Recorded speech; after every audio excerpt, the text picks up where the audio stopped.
And again, I reiterate thanks for all of you that have joined us. There we are, front and center, and hopefully you can all hear me fine and my video is good. I keep telling Julie that she needs to Photoshop that picture of me, but I guess that's something we'll work on post our time together today. We are very excited. I'm going to walk you through our brief agenda. And also introduce Randy, who's going to walk us through some best practices and strategies as we all accelerate our journey to securing the cloud and securing what we believe is our cloud instance. So allow me to walk you through the agenda for this afternoon's conversation. We're going to cover off really the enterprise adoption, and of course, enterprise being the size of the organizations and how you're consuming cloud-based technologies. We're also going to talk about some of the risks that are associated with it, what we see as industry drivers for this adoption, the acceleration of the adoption, or some of the concerns that we have as we adopt more cloud-based environments. We're going to touch on the work from home and how that has impacted overall cloud security from a COVID perspective, which of course is top of mind for all of us as we continue to evolve in what we are calling our new normal. We're going to cover off the Envision Unified Cloud Edge as well as SASE, which are two emerging technologies that continue to impress us in how they're helping our clients with their overall security postures and how they can be embedded into the frameworks that our clients are using today, as well as what are the Envision cloud security platforms, which will really lead us to how can we assist with the definition of individual assessments that can help each of you in your businesses. And what are some of the proof of values or proof of concepts that organizations can commence or initiate their journey towards, and then of course lead to our questions. As Julie stated, please feel free to use our chat box to provide any questions as they come up, and we will address them. Without further delay this afternoon, I want to take just a minute to introduce Randy. Randy actually joined McAfee as part of the Sky High acquisition in 2018. I think many of us are familiar with the fact that Sky High at the time of acquisition was, from a Gartner and other industry watchguards, considered really top right-hand quadrant and continues to hold that position as far as cloud-based technologies are. Randy is currently the cloud security specialist who is really enabling and assisting clients from a McAfee perspective across Canada to understand some of the value and, more importantly, the interoperability into our existing cloud strategies and into our businesses. So without further delay, Randy, welcome, thank you, and I pass it over to you.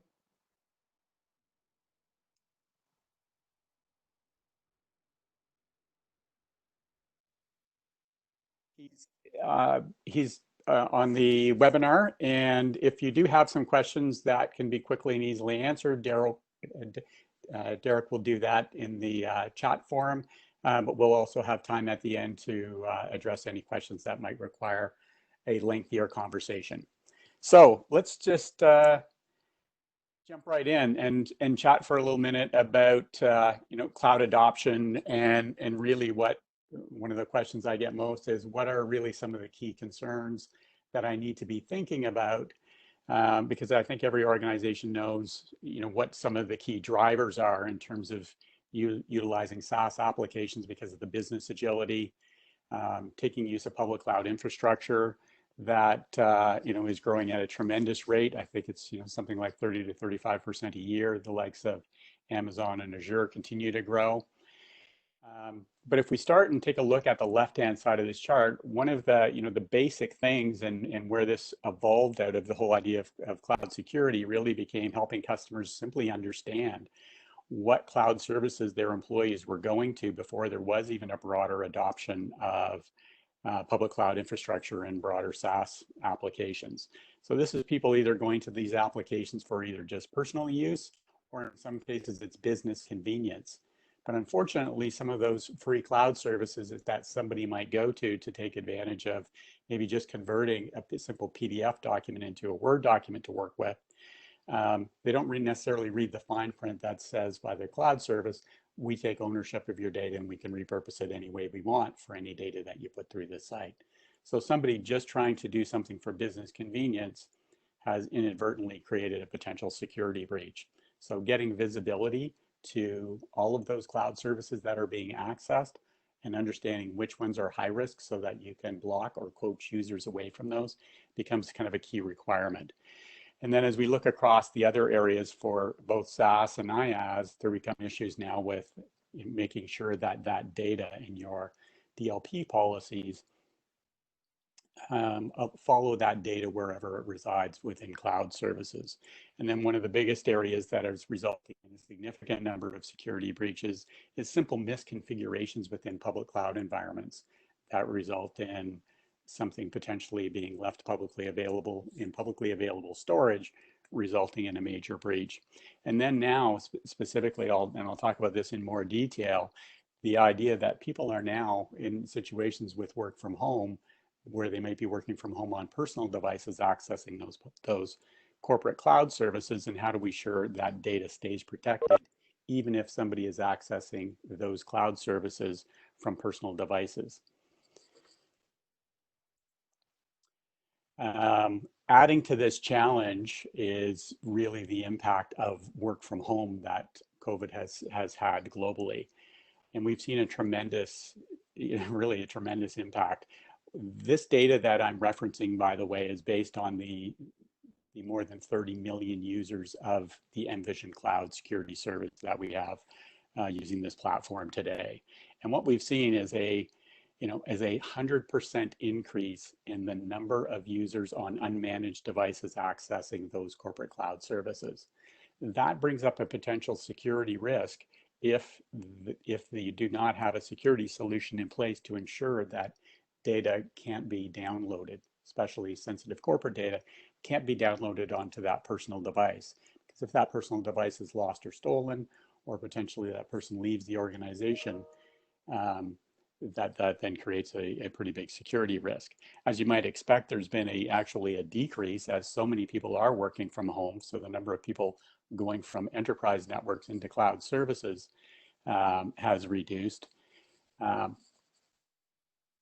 But what this has also translated in is a massive amount of increased usage from people having to work from home offices. And in many customers, that creates another big security challenge, which is they simply don't have the infrastructure to support that many at-home workers through either through their VPN. It either causes a license constraint or just congestion on their networks if they're routing everything back through their corporate network. And I'll talk about that in a bit more detail as I cover the conversation around secure access, service edge, and how that impacts users. And then, of course, the final thing we're seeing is a significant increase in threats as bad actors are looking, unfortunately, to try to take advantage of this situation. So a quick summary here is a threefold increase in the number of threats, a significant increase in cloud usage overall, as you would expect. Some of the collaboration apps, like whether that's Teams or WebEx, like we're on today, have seen more than a 500% increase in usage in some of those cloud apps. And then overall, as we mentioned, a 300% increase in attacks. So this, as a result of all of this, aside from some other general security recommendations that we'll go into in more detail talking about use cases, there's a few kind of key ones that result as a result of this work from home situation that we're in.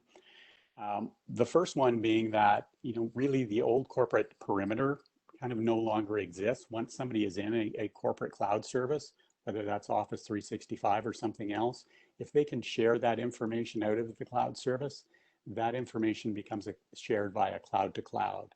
And right now, statistically, more than 50% of cloud breaches that happen by bypassing all traditional network security. So the idea of a secure perimeter around your organization using firewalls is really no longer applicable in this world of broadly adopted cloud services.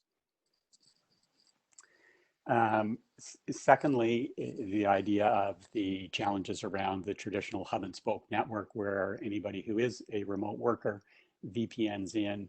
I'll speak to that in some more detail, but the idea should be that start to move towards network controls that are cloud delivered to ensure the best possible user experience and alleviate some of these challenges with overloaded VPN networks and network congestion from backhauling all your traffic back through your corporate network.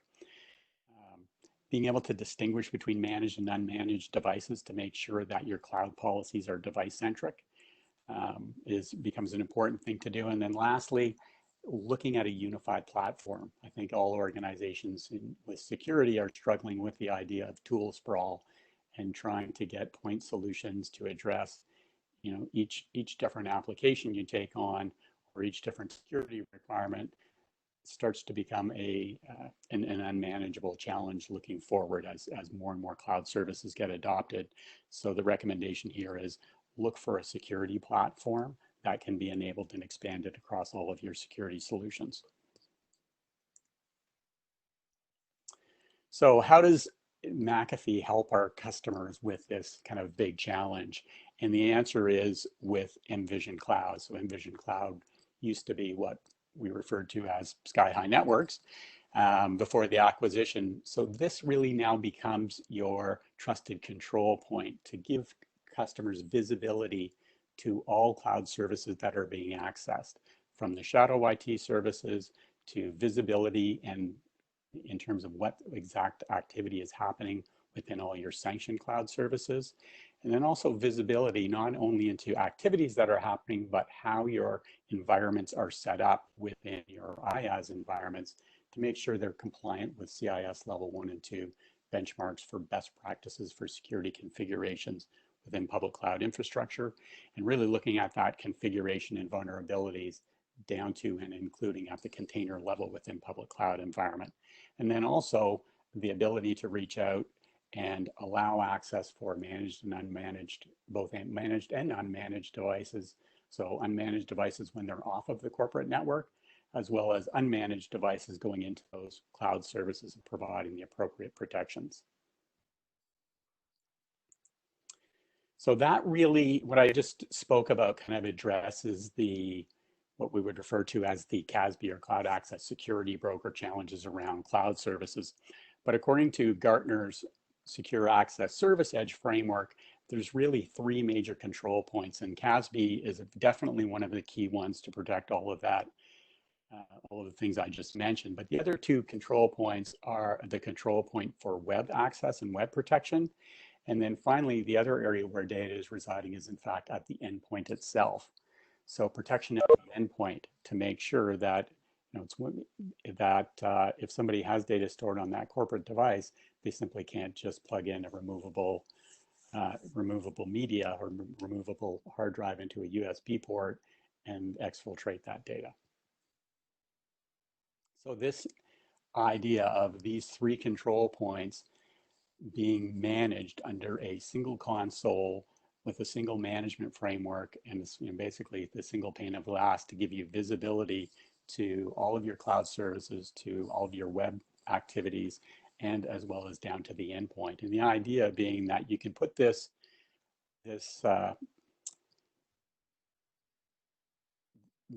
framework or this platform in place, even though you might have other tools in place, and it can simply integrate with those. So you don't necessarily need to put the McAfee web protection part of this platform in place if you already have recently made investments in whether it's other secure web gateway tools or other proxies. We can simply integrate with those, ingest the information from those, and communicate with those to provide the blocking, control, and coaching to help address the web challenges using tools that you might already have in place. So I'm going to talk for a few minutes about some of the use cases, and some of these I just mentioned, right? The idea of getting visibility to high risk and then coaching users away or blocking access to those. The idea of some of the medium risk cloud services, and I think there's a lot of organizations that might work with other partners where you need to be able to allow people within your organization to access information, whether that might be from Box or Dropbox or another vendor's SharePoint or OneDrive. But you don't necessarily want people to have access to upload sensitive data into the personal instances of those.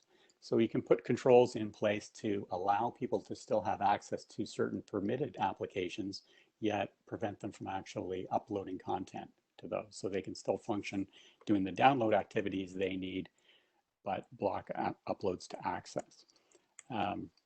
Just build this out a little bit. So with the sanctioned cloud services,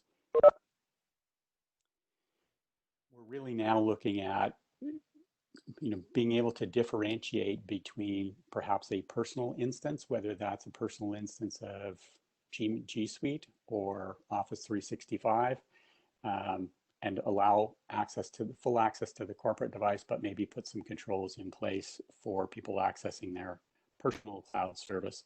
And then also putting the controls in place to make sure that while they're in those cloud services, sharing internally or with trusted partners is acceptable, but putting the guardrails in place to make sure that information can't be directly shared outside of those cloud services.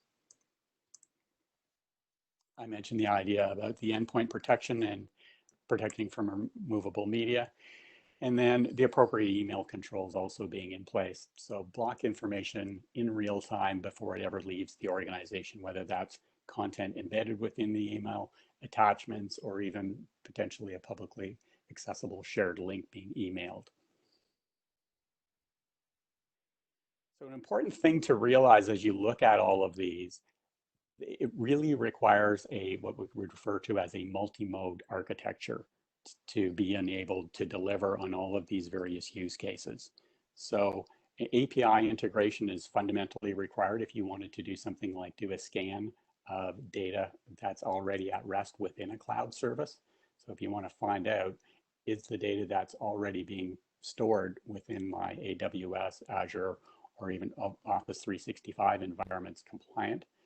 An API integration is absolutely required and able to do that. So no inline proxy solution can address some of those use cases, and I'll chat about some of those specific use cases on this slide here. So when we're talking about the importance of multi-mode, where it's some use cases are dealt with via a forward proxy, such as a user on a corporate device who's off the corporate network, being able to monitor what cloud services they're going to make sure that they're not uploading information to personal cloud services while they're off the corporate network is in fact a forward proxy use case. Some of the other services where it's somebody potentially going in to SharePoint and creating a publicly accessible link in SharePoint directly, that requires an API level of integration. So there's a bunch of those use cases that we address across all of those cloud services, and it's kind of one of the key reasons why a multi-mode architecture is really required to deliver that functionality. When we talk about threats across these various services, there's kind of threats within two contexts. One is simply the threats from malware in terms of, so when we take a look at the left side of this slide, as people are accessing information on the web, it's taking a look at and making sure that any of that information that's being downloaded is virus, is free of viruses and malware. To that extent, if there's particularly higher risk cloud services, you can look at implementing remote browser isolation so that anything that a user is executing on within a cloud service that they're visiting, they're only really seeing a visual representation on their device, and that's actually happening in a secure cloud environment where that execution can be sandboxed. And then also taking a look at, while a user is within a sanctioned cloud service, taking a look at what activities are they doing, where are they logging in from, how often, what type of activity, building a baseline of what's normal user behavior for a user against their peer group to determine if there's inappropriate use that could be indicative of potentially a compromised account.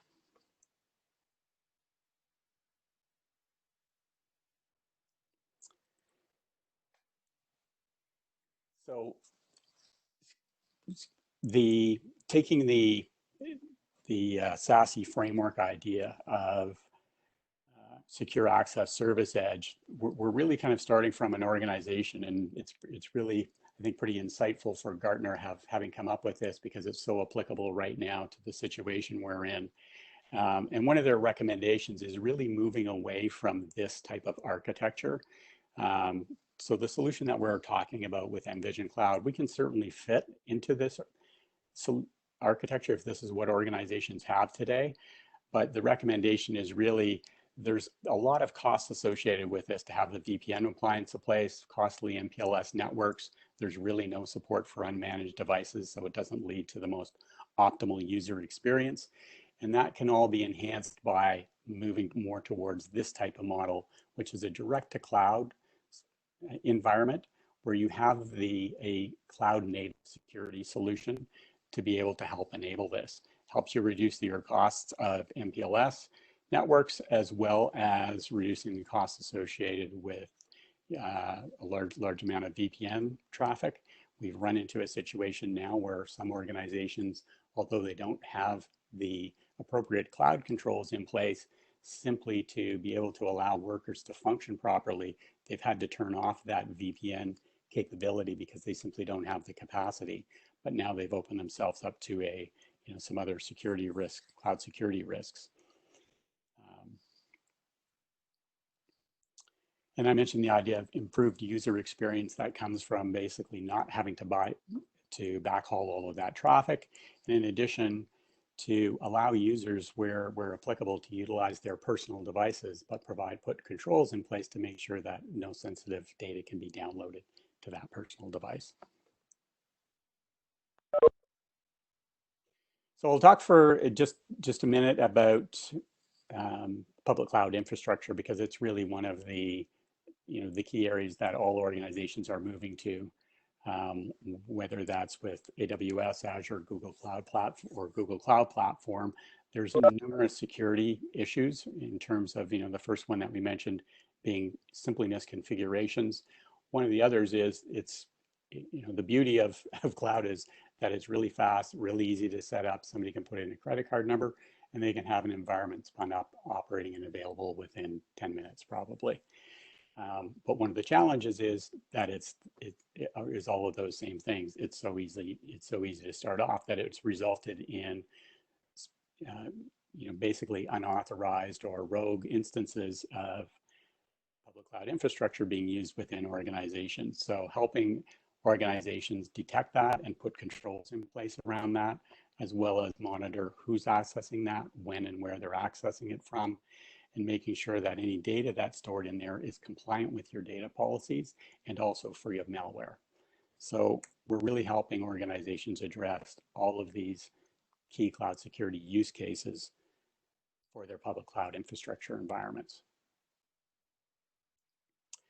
One of the other challenges organizations have is just kind of understanding, as everybody's on a slightly different path down their journey of adopting cloud. And one of the questions is, how do I really get a good understanding of what my cloud security risk posture is and what things I need to do to improve it?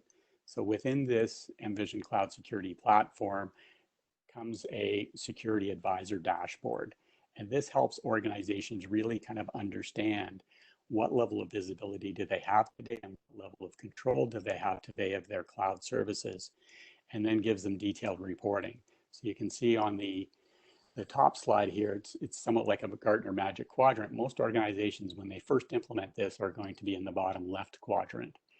And this will let organizations know the functionalities that they can turn on. There's a panel on the right at the top of the screen there that says what you can do. So it gives a list of detailed recommendations for functionalities that can be turned on within the platform to help organizations with their risk score and their overall risk posture by putting in additional controls and potentially doing things like reducing the number of high-risk cloud services that people are accessing. And then this gives you a detailed reporting to let you know how you're improving on a month-by-month or quarter-by-quarter basis. a quick example of this. So this is a real life customer example who started implementing this. The yellow dot is where they started. The blue dots are representative of a couple of peer groups that they selected. And that's something that each organization can customize. Pick specific peers within their industry group to see where on average your peers sit. And then by implementing those recommendations that appear, an organization can quickly take themselves within a few months' time from being at the bottom left of the quadrant to the top right by significantly increasing their posture by turning on all of the recommendations and all of the capabilities within the platform. So as you're looking at this journey and evaluating others within this space, one of the things I think every organization turns to is what and who are the analysts recommending. And we're pleased to say that the McAfee Envision Cloud solution is rated as a leader by all major industry analysts. We were the only vendor this year to receive the Gartner Peer Insights Customer Choice Reviews.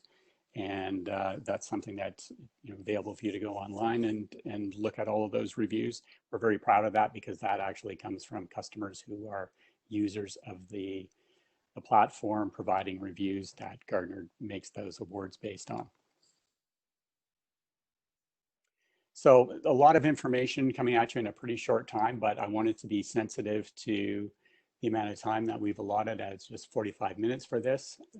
So I wanted to take some time to address any other questions that might have come up before we talk about a couple of other potential next steps, which could include either a meeting with an individual meeting to discuss specific technical requirements and doing a more detailed demonstration so you could actually see what the interface looks like and how the tool actually works. And then we can talk about also potentially a security risk assessment. But maybe Julie, I'll pass it back to you and just let me know if you happen to see any questions in the chat forum that I might be able to address. Yeah, so I'm going to open up the line to see if anyone, by the way, thanks, Randy, for that really informative session there. Does anyone actually have any questions?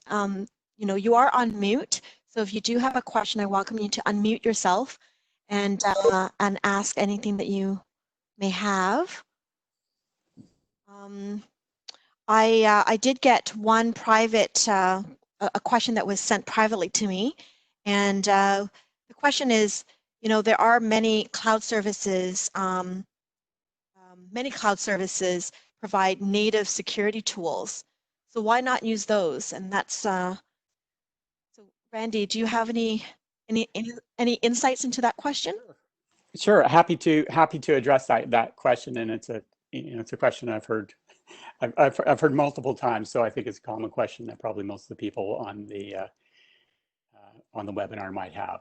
So and you're exactly right, there are definitely tools available from various providers, and the challenge really becomes trying to manage all of those tools. I mentioned the concept of tools sprawl earlier, and if I were to take a look, for example, at whether that's a Microsoft or AWS, I can probably rhyme off to do the same kind of level of functionality and security within AWS. You would have to use about 4 or 5 different security tools between AWS Trusted Advisor and CloudTrail and Security Hub and Macie to create DLP policies.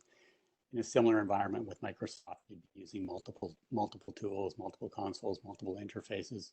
So just within those 2 providers, that's probably 10 different security tools and consoles you'd be using. So the whole idea of this is it's a single console to get visibility and control everywhere. You create a DLP policy once, and it applies across all of your cloud services, including your IaaS environments.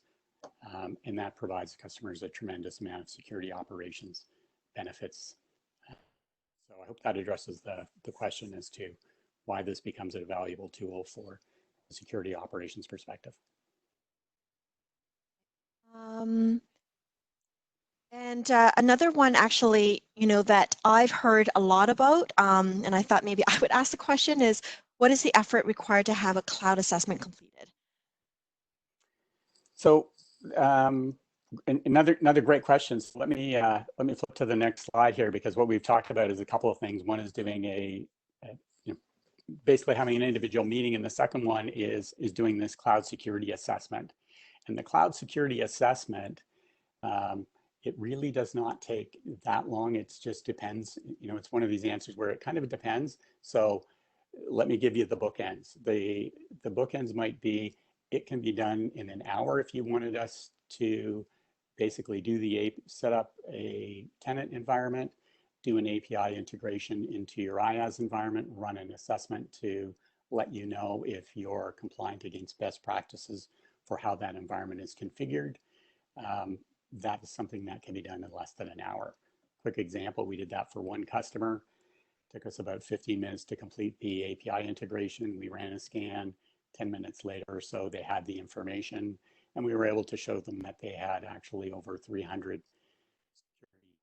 configuration violations within their environment. They were able to see that those are, you know, they become scored what's high risk, what's medium risk, and what's low risk. And they were able to very quickly determine that they had some major issues that they needed to deal with. So that's how quickly the cloud security assessment can be done. If the scope of that is a bit broader, where you want to also take a detailed look at what all of the cloud services people are going to and get a better understanding of your shadow risk assessment, that can either be done by providing us logs or allowing us to connect and let the solution run for a few weeks to get a proper representative sample set of data, so that we can then put that together in a findings report to let you know how many high-risk cloud services people within your organization are going to, why they're high risk, who's going to them, how much information is being uploaded or downloaded to them, and give you a much greater range within that assessment. So let me, you know, just kind of in interest of time, let me just go into that in a little more detail, because one of the questions I think that a lot of, or another comment that I hear from a lot of customers when I ask them about some questions about, you know, how are you getting visibility into high-risk cloud services today? A lot of the time it's, we know we have a problem, but we don't really know what the extent of the problem is. So the first step is really is helping you kind of understand that, and that's what this cloud risk assessment will do. It will help you get answers to all of those questions that I referenced back on the first slide. Understanding where your corporate data is, who has access to it, what the risks are, where you have high-risk cloud services. As we say, depending on the scope of this, we would simply sit down with you and determine what the scope is, and then let you know if it's, you know, and even if it's, it takes a little longer, it's simply to let the data collect. It's not really a big effort on any customer's part to have this completed. So were there any other questions that I can deal with? Randy, I just got another private message. A question was asked, where has McAfee seen the largest interest? Example, like the market with the most interest. Yeah, that's a good question. And I would say the leaders in this have probably mainly come from financial services. Early on, those were some of the early adopters, but we really have customers that span every single industry vertical, from governments, municipalities, healthcare, you know, manufacturing, where intellectual property needs to be protected. I think every organization has sensitive data, and so the answer is kind of, it's every organization, there's an absolute demand for this solution. Some of the early adopters have been financed because some of the exposures and compliance requirements in those areas. But really, I think every organization has sensitive data, whether that's healthcare information, personal information, PCI compliance, or other regulatory compliance, maybe within hydro, power, energy sectors. Okay, and thanks, Randy. Does anyone else have any questions for Randy at this moment? So, Randy, do you have any closing remarks or anything you'd like to share at the at the conclusion of this webinar, or you're good? No, I would just like to say thanks, people, for taking the time to join. And you know, as a result of not being able to do this in person, you know, please take us up on the offer for the gift certificate so that you can have lunch on ISA and McAfee at some point. And thanks for taking the time to join. Thank you. And I will reach out to our attendees myself just to confirm your email address, and then I will be sending out the voucher in the next day or two. Thank you, everyone, for your time today, and I hope you enjoy a fabulous sunny day. Take care. Thank you.